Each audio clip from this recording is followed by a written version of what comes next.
燕国自开国兴盛以后，昏君频出，内斗成风，北方巫奴趁机南侵，袭取关中。很快，国都永安城破，皇室宗亲沦为俘虏，黎民百姓惨遭屠戮。幸而有了天河之险，才勉强保住了半壁江山。琅琊王司空景本是皇室旁支，却被丞相陈导携世家大族一起拥立为帝，在天河南方继承大统。你叫司空曜，是皇帝的第2个儿子，被册封为晋王。在这天下纷乱的时代里，你究竟该如何抉择？历史又将如何发展？一切将由你来缔造。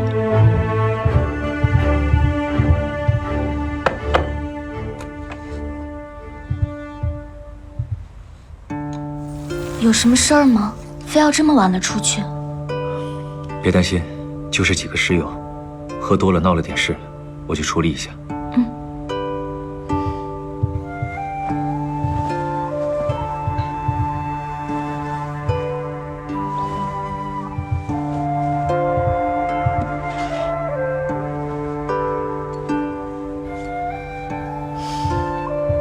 你这王爷出门办事儿，手里不能太寒碜。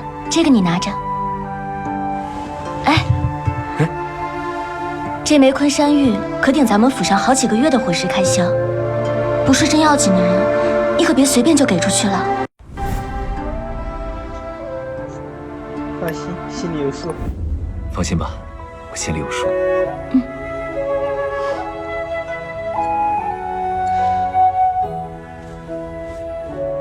王爷，万事小心。这王妃不赖。放心吧。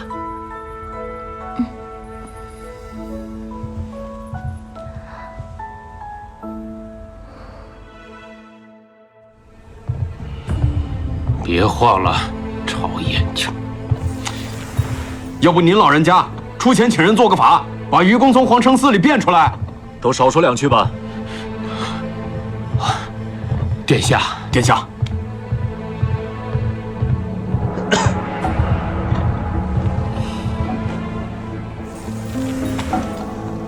殿下，说说那天的情况吧。国子监祭酒愚公，算我半个老师。那日，他为我引荐他的门生，酒过3巡，他兴致上来，做了首酸诗。不忘克服神州之心。现在，他做的事被我大哥和陈家联合构陷，是要煽动谋反，捅大娄子了。那愚公到底说了些什么？写了什么不重要，既然那天殿下也在场，那宁王和陈家一定是想把这件事牵扯到殿下身上。当务之急是把那日酒楼在场之人尽数除去，与愚公撇清关系，确保此事与您不沾半分。谢尚书嘴皮子一动，得杀多少人？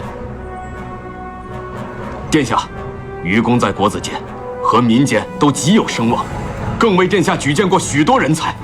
殿下若弃他于不顾，叫天下学子如何作想？更何况，连自己人都不保，往后满朝文武，谁还敢替殿下尽心效力？人君不立乱世，殿下志在收复北方失地。若是为一个门下瞻前顾后，与陛下生了隔阂，那才得不偿失。当然，如何决定，还要看殿下的意思。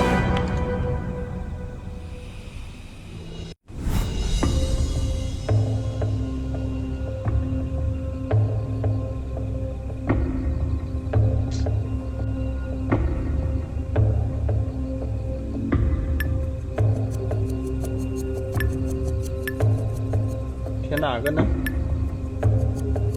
上书。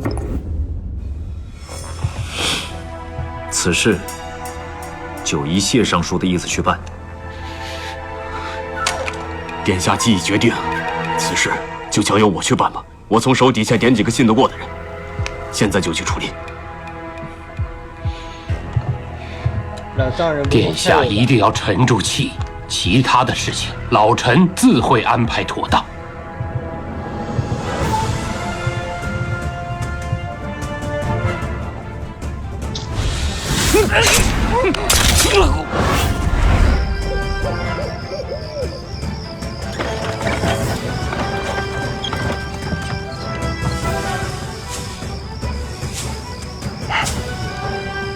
弄干净点。是。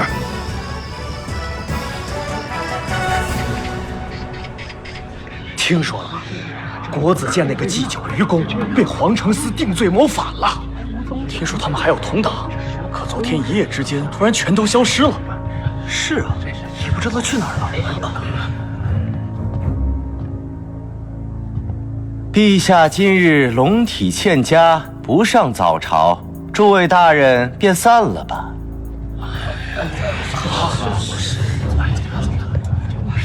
晋王殿下。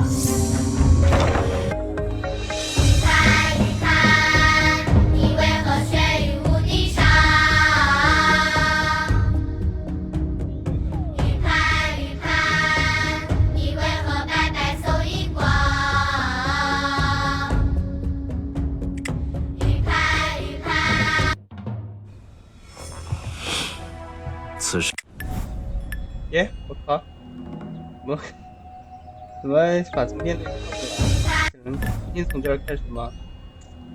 瓦日，刚节选。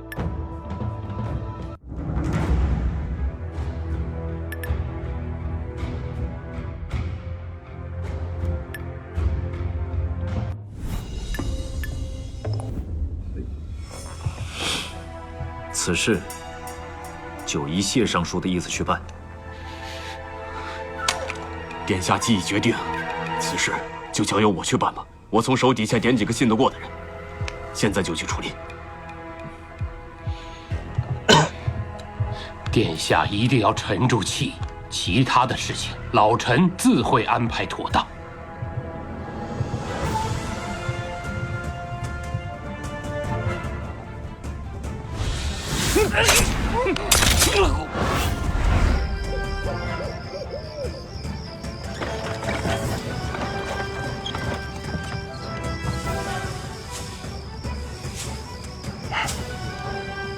弄干净点。是。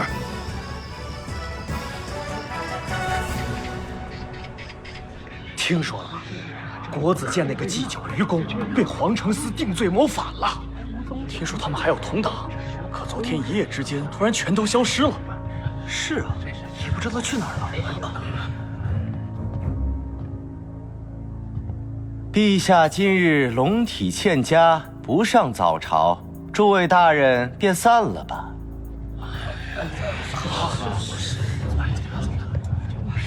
晋王殿下。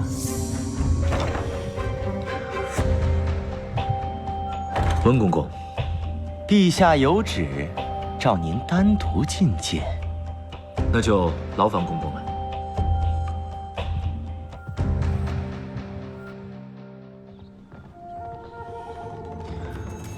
温公公，父皇不在寝宫养病，陛下在御丹房琢磨新的丹药呢。啊，那公公可知道父皇为何要单独召见我？这老奴可不知道。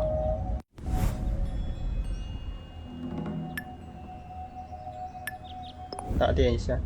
公公是父皇身边的老人了，我这个做儿臣的想要尽孝，免不了还得麻烦公公。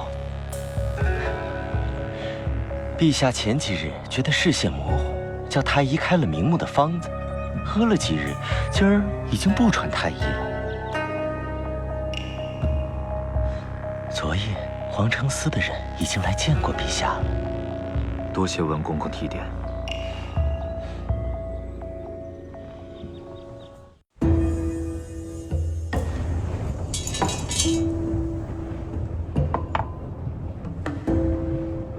陛下，晋王到了。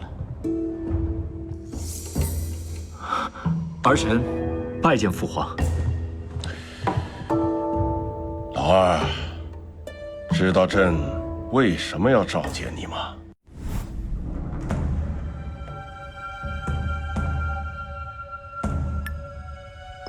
是因为愚公写反诗的事。听说这个人清高孤傲，不好相处。哎，你跟他熟吗？起来回话。谢父皇。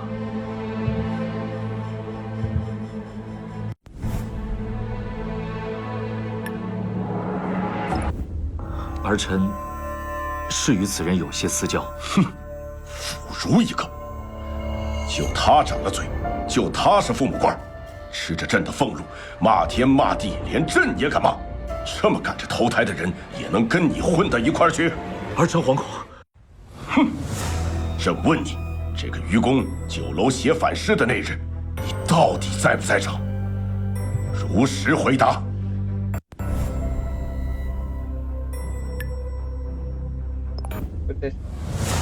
儿臣不在场。事发当晚，儿臣携王妃在永祥湖畔游玩，有船家可以作证。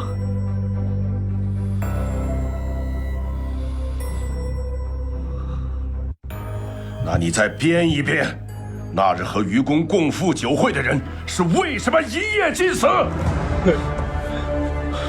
你看看吧，自己都干了什么？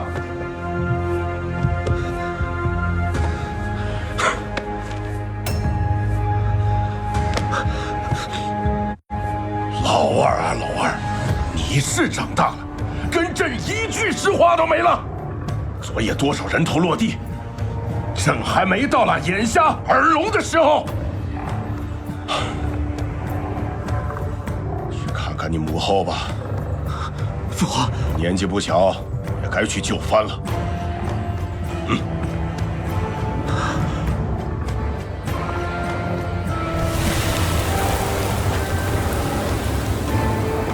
就翻译挺好，可能当个闲散王爷。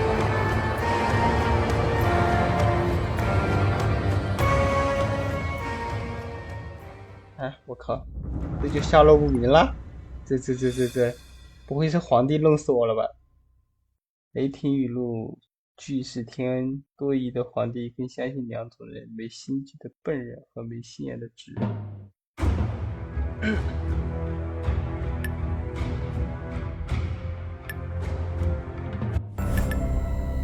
那就在场呗。儿臣那日在场。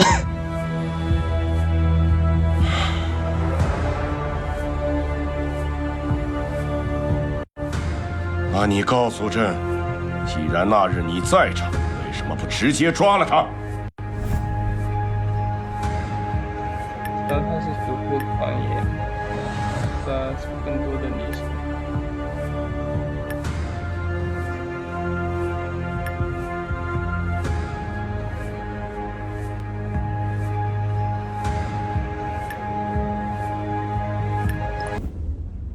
暂且放过他，是因为儿臣想抓住更多的逆臣。你还有这样的心思啊？父皇明察，愚公身为国子监的祭酒，每年接触的太学生不在少数，难保这其中就没有被他煽动的同党。抓谋反之臣，切忌斩草不除根。儿臣先放过他，就是想暗中观察，挖出同党。可惜，昨夜皇城司的行动打草惊蛇。让儿臣一番苦心孤诣的谋划付诸东流了。皇城司一直是由你大哥统帅的，这么说，是你大哥坏了你的事？不然，此事定与大哥毫无关系，应该是他门下的人自作主张。大哥或许只是被陈家的人裹挟了。那你是不是也被谢家人裹挟着？酒楼在场之人尽数除去。与愚公撇清关系，确保此事与您不沾半分。儿臣不敢，儿臣只听命于父皇。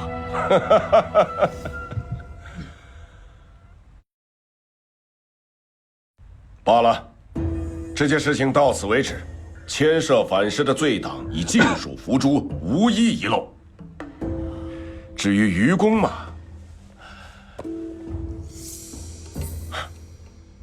皇城司盯你盯的倒是挺紧，前脚楚桓调人，后脚他们就把呈报递到了朕的桌上。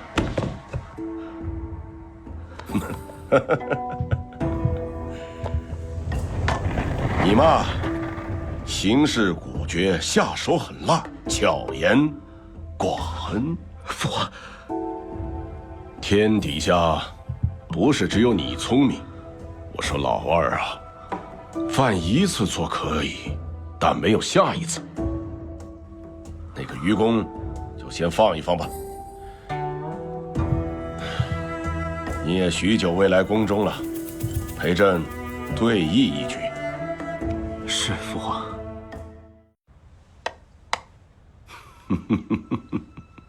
这是过关了。朕记得，朕还是亲王的时候，在东周也有一个小院，比宫里的小，但是在朕的心里，那是无比的宽敞啊。儿子还记得，那会儿经常和大哥打闹，弄乱了母亲的花花草草，没少吃您板子呢。嗯，这和你娘都老了，年纪一上来就爱伤春悲秋的。儿臣以后一定常来宫里，多陪陪父皇跟母后。你是个孝顺的孩子，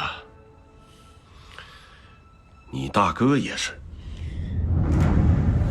前不久，陛下想要吃庆州新产的荔枝，便下旨在京城与庆州之间挖一条河道，结果上下贪墨横行，耽误了挖河道的进度不说，还激起了民变，惹得陛下大怒，至今宁王还被禁足在宫中。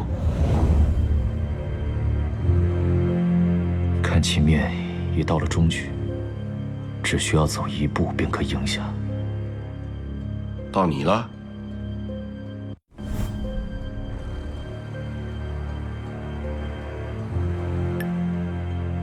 要赢还是要输？输。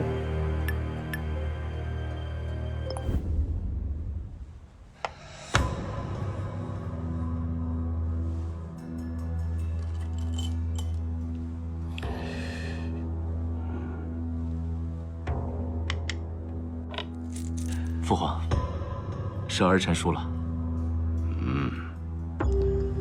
棋局如战场，切忌优柔寡断。记住，要么不争，要争就争到底。文贤，你看了半晌了，评价一下。晋王殿下才思敏捷，棋艺在宫里怕是只有陛下一个对手了。不像宁王殿下臭棋篓子一个，每回得了什么好物，还要来宫里找陛下赌棋。手心手背，朕都喜欢。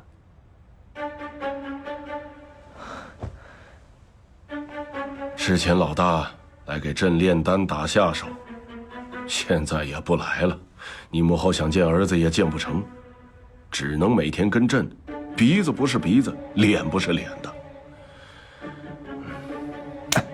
怪老奴多嘴，非要提宁王，让陛下伤心。不过，宁王已经禁足这么久了，想必心里也是念着陛下和皇后的。要不，让宁王出来陪陛下炼丹？哎呀，这个老大不争气呀！真让他修个河道，他闹得庆州百姓揭竿而起。要是就这么把他给放出来，哎，老二，你说，朕该如何才能给天下人一个交代呀？靠，你问我？庆州有人故意挑事，大哥是被陷害的，谢谢大哥礼遇，责令大哥将功补过。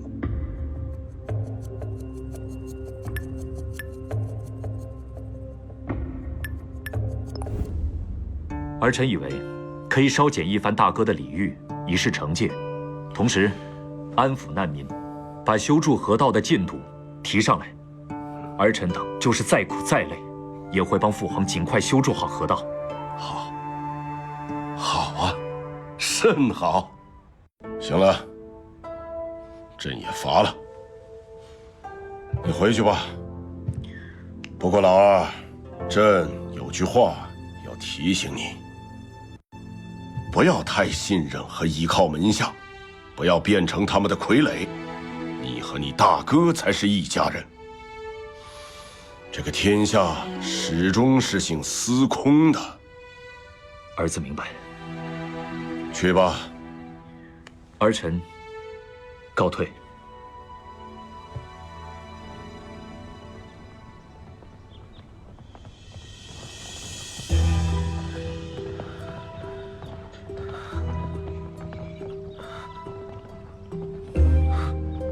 靖王殿下，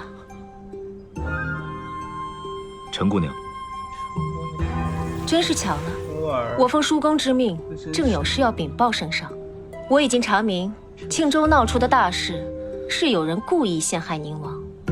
哦，莫非陈姑娘已经找到主谋了？没错，托去给靖王殿下看看。他叫郭玄，是庆州刺史之子。此番河道工程受阻，激起民变，正是因为此人和其父在背后操弄是非。丞相明日便会上书弹劾，严查郭家之罪。益州刺史竟要用来顶罪，陈家为了把大哥保出来，也是下了血了，要怎么回他话呢？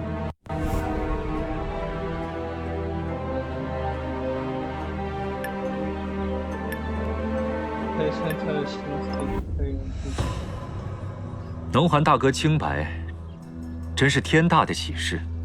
你不知道，这几日我是寝食难安，一直想办法怎么替大哥辩驳。我今日前来找父皇，就是为了说服父皇把大哥给放出来。父皇已经同意了。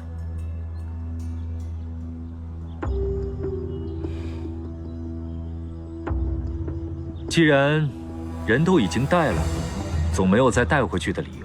快去给陛下交差吧，陈姑娘。用不着靖王提醒。走了。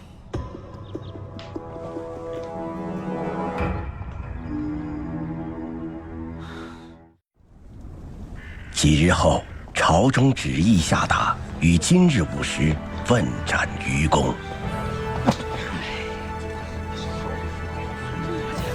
真惨啊！小声点，那可是逆人。吾奴人，踏我中原，北地9都沦丧，君父安敢苟安于南？何能眼盲至此，士卒享乐，长子怯懦，不见故土尸骨砌成山。今日我这皮囊去了，不求投胎转世，我要在天上看着你们，我要化成风，化成雨，化成雷电，把他的舌头割了，为我北周的铁甲劈出墙。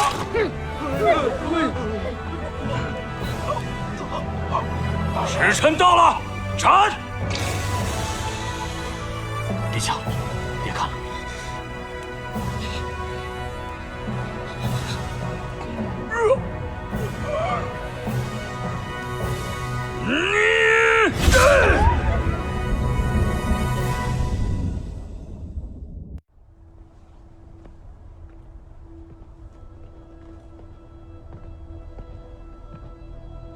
二弟，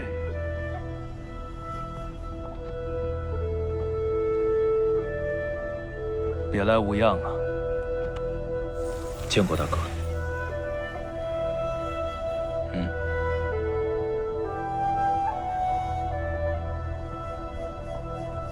二弟啊，从什么时候开始，咱们变得连话都没什么好说的了？大哥，愚公是我的师友，你是我的兄长，失去哪一位我都会悲痛万分。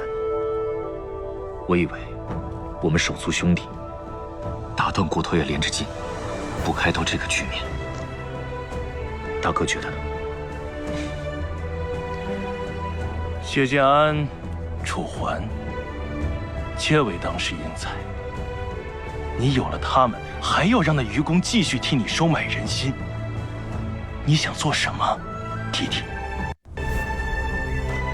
我想当太子，我也想过要当个太子，出一口就成心。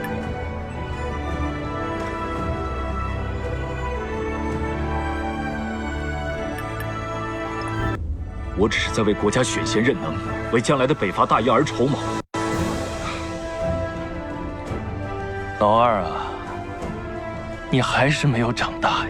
愚公的事是陈家伸手做的，就像支持你的谢家也在庆州偷偷的给我使绊子，耽误了挖河道的进度不说，还激起了民变，惹得陛下大怒至今。宁王还被禁足在宫中。看你这样子，这事儿你还不知道吧？二弟，就算你不想争，你背后的人也会替你争，让你争。哪朝哪代的皇子不会被裹挟？我们就是那些士族的毛头，争与不争，由不得你我。这事儿啊，从咱爹坐上龙椅那天就开始了。你弟才多大，就带他下河摸鱼？那鱼，您不也吃了吗？就这么护着他，早晚要出事。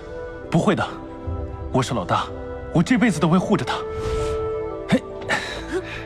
哪来的鸭子？看你不对劲儿了。我自己猎的，百步穿杨。这叫百步穿鸭。来尝尝。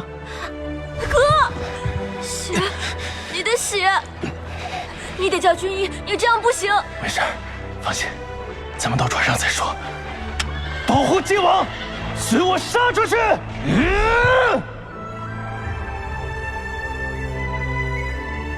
大哥，你变了。哦，我变了。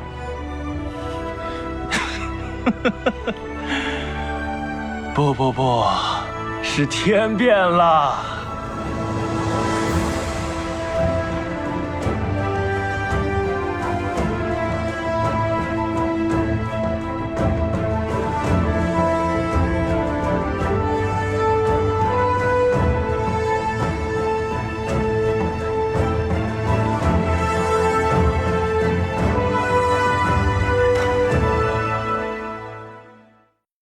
你变。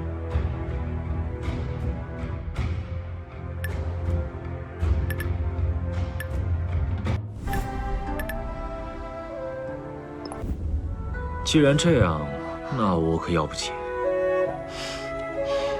拿着吧你。王爷，万事小心。放心吧。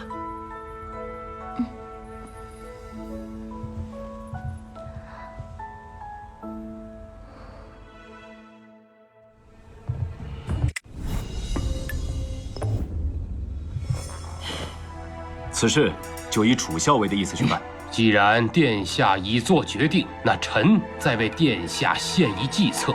那陈家既以礼法二字构陷于公，那我们便以忠孝二字为其解围。殿下应当立即进宫，赶在早朝之前觐见陛下，把这件事情在台面下解决。殿下务必牢记忠孝二字。我知道了。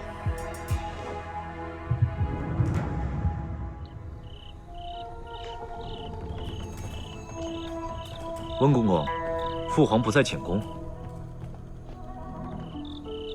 陛下在御丹房琢磨新的丹药。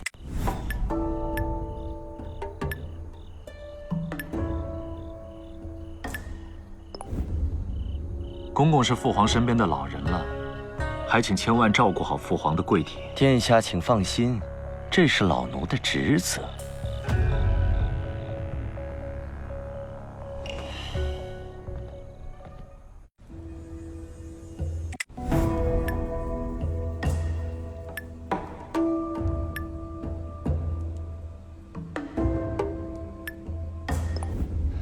儿臣是来给国子监的祭酒愚公求情的。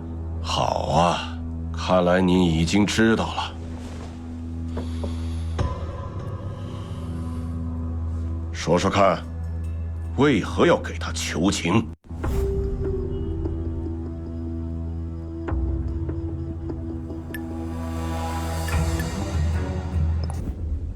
父皇即将收归天下民心，国子监祭酒愚公素来清正，只因酒后失言，如今遭人构陷，父皇若能施恩于他，必得天下民心。你的意思是，不救这个人，朕便不得天下民心了？儿臣誓言，父皇必然以得尽天下民心。我看，你和那些自诩清高之流走得太近了。圣人的书是好啊，读了都想做清流正臣，都觉得一张嘴就能替天下百姓办差。一个腐儒搅得你大半夜不睡觉，也不让朕睡觉。老二，你说，如果你坐在朕的位置上，今天愚公骂的是你，你当如何？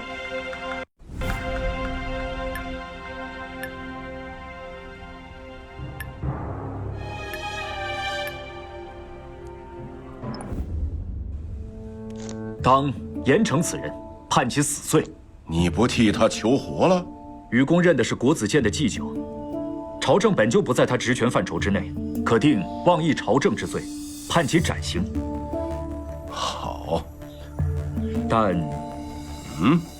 我朝素来以孝治天下，愚公是家中独子，其膝下幼子早夭，其父现已年过古稀，儿子觉得可以让其先回乡尽孝，待其父100年之后，再度行刑。如此忠孝两全，天下万民亦会感怀陛下的圣德。好一个忠孝两全呐！此人对你爹的恭节之语，你倒是提都不提了。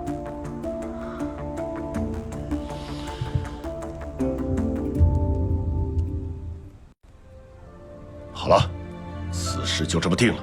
涉及反诗的罪党已全部捉拿，罪臣愚公择日处斩。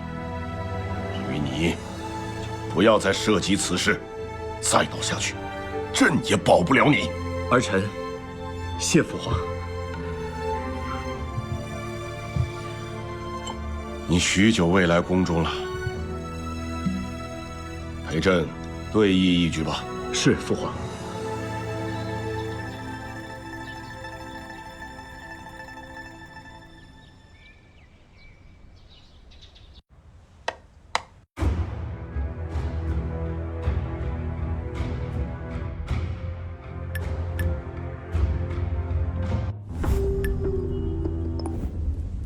父皇即将得一忠义之士，指着朕的鼻子骂的那种忠义之士。哼，你可真嫌你爹活得太长了。儿臣惶恐。行了，他的酸诗朕看过，腐儒一个，就他长了嘴，就他是父母官，吃着朕的俸禄，骂天骂地，连朕也敢骂。骗我的儿子大半夜的还要给他求情，说吧，你觉得朕该如何处置他？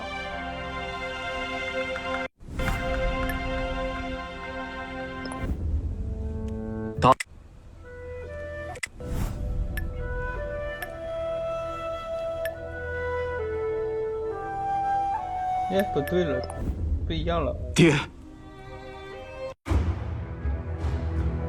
条线不一样了。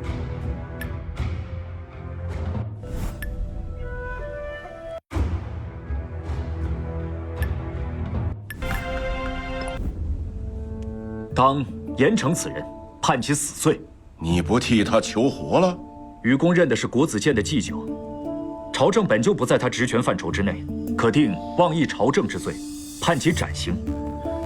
好，但，我朝素来以孝治天下，愚公是家中独子，其膝下幼子早夭，其父现已年过古稀，儿子觉得可以让其先回乡尽孝，待其父100年之后，再度行刑。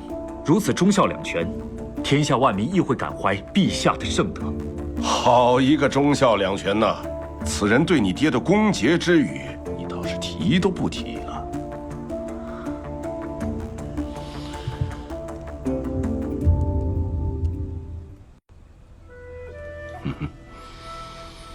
好啊，儿子长大了，学会用忠孝来要挟朕了。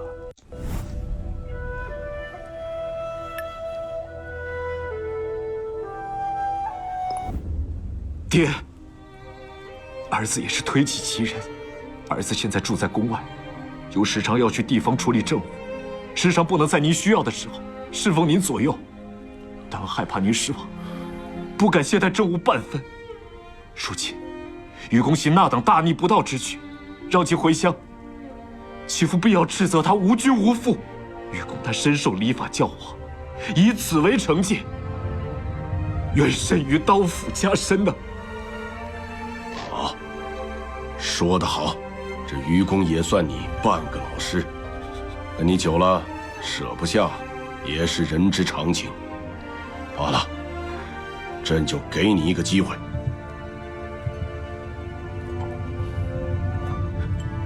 陪朕对弈一局，若是你赢了，朕就答应你。谢父皇。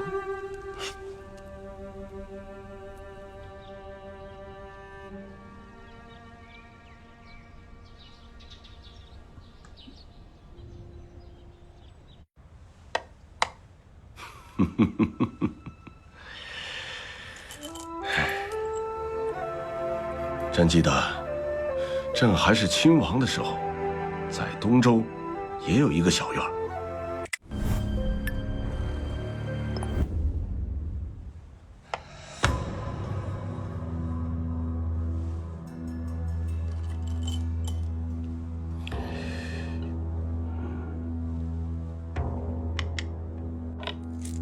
父皇，是儿臣输了。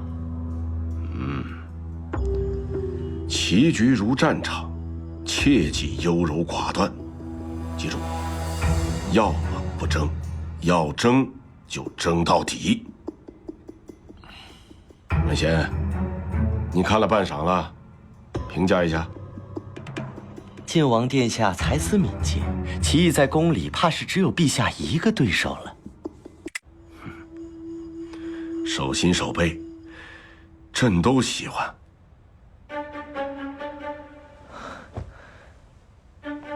之前老大来给朕炼丹打下，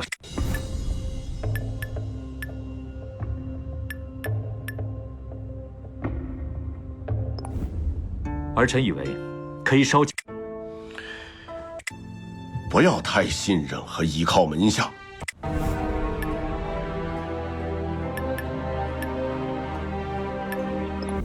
三品大员，说弃就弃，陈家真是好大的手笔啊！陈家损失再大，也不会庇护一个祸国殃民的贼人。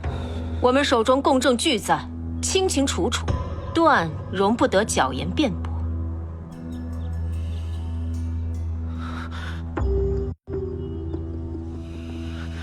殿下，救我！救我！殿下！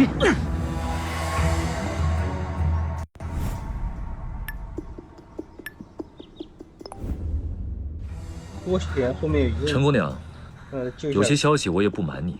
今日我前来，就是向父皇提议解除大哥的禁足的。你们倒也不必再弄这一出，都是爹生娘养的，给他一条活路吧。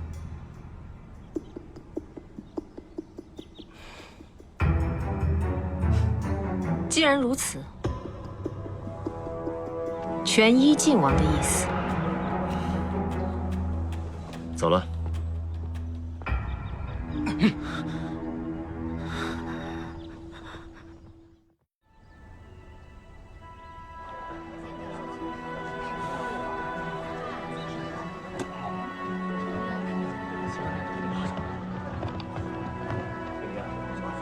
殿下，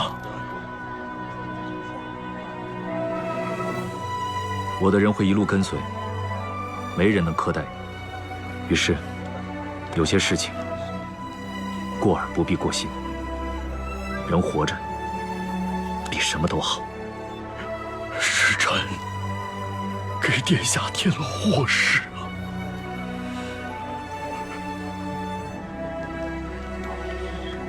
还望于氏保重。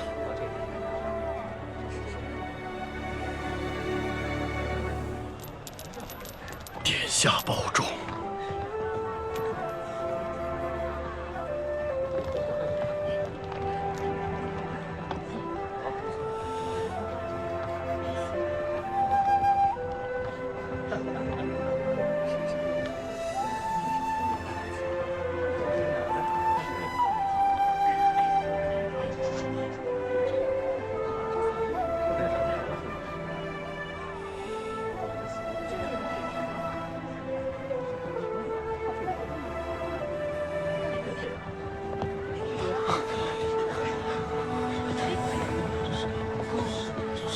你们干什么？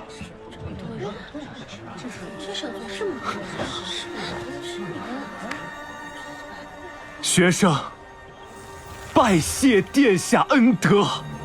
谢殿下护先生性命。日后若有机会，必报殿下大恩。行了，诸位都是我大宣未来的栋梁，快起来吧，都起来吧。此事还望诸位引以为戒，我也引以为戒。学生谨记殿下教诲。